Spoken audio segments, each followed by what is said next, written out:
Hi. Today we're going to hear the story of Moshe. Moshe lived in a shtetl in Eastern Europe. And like everyone who lived in a shtetl, everyone knew each other's business. Everyone knew that Avraham was the baker. Everyone knew that Yitzhak was the merchant. And everyone knew that Moshe was a thief.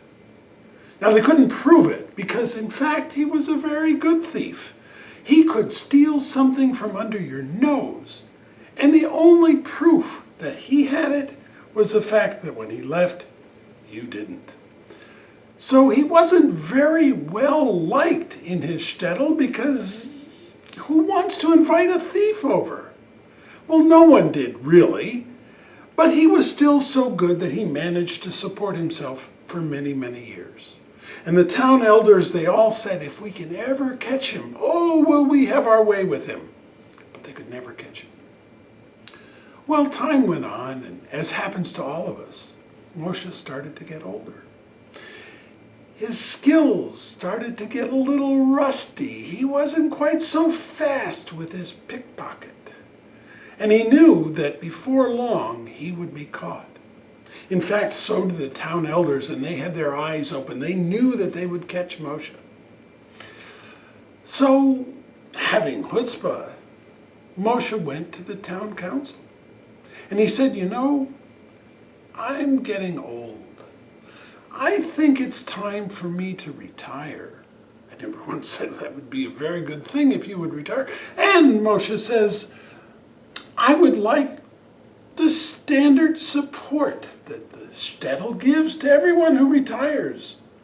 I'd like you to pay for my food and my living expenses just like you do from everyone else who retires in our shtetl.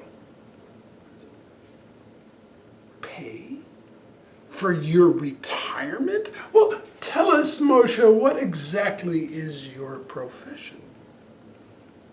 I'm a collector, he says. Not good enough? And the town refused, understandably, to give him any retirement. And now they were watching even more closely because they knew he was about to slip up.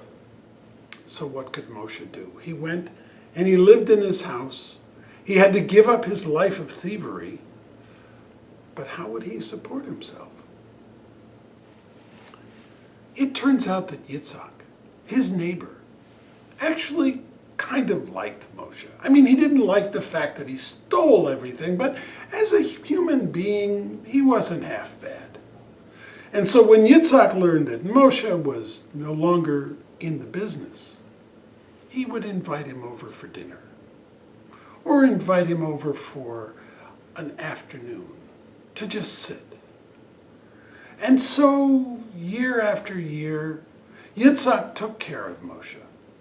And he fed him and he clothed him, and even when, alas, he grew ill, he tended to him. Until finally, Moshe passed on.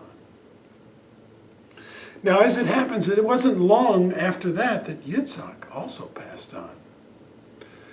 And he went up to the heavenly court for his judgment.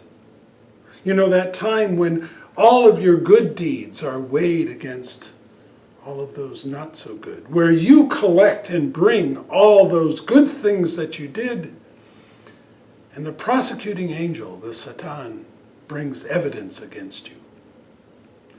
A time for nervousness for all of us, to be sure. So there was Yitzhak, and he brought out package after package of his good deeds, and he laid them on the scale, and the scale was tipping beautifully towards the good.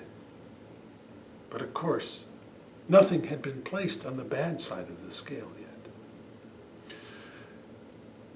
A door opened, and a hush fell to the room, and sure enough, there was the Satan, hauling behind him a chest that was so huge, Yitzhak couldn't imagine how it would ever be lifted onto the scale, let alone what would happen to his now rather paltry-looking weight of good deeds. But the Satan, being a great angel, pulled that that chest over. He laid it on top of the scale. And Yitzhak held his breath as it touched the scale, and the scale didn't move at all. Everyone was stunned, but there was no mistaking the verdict.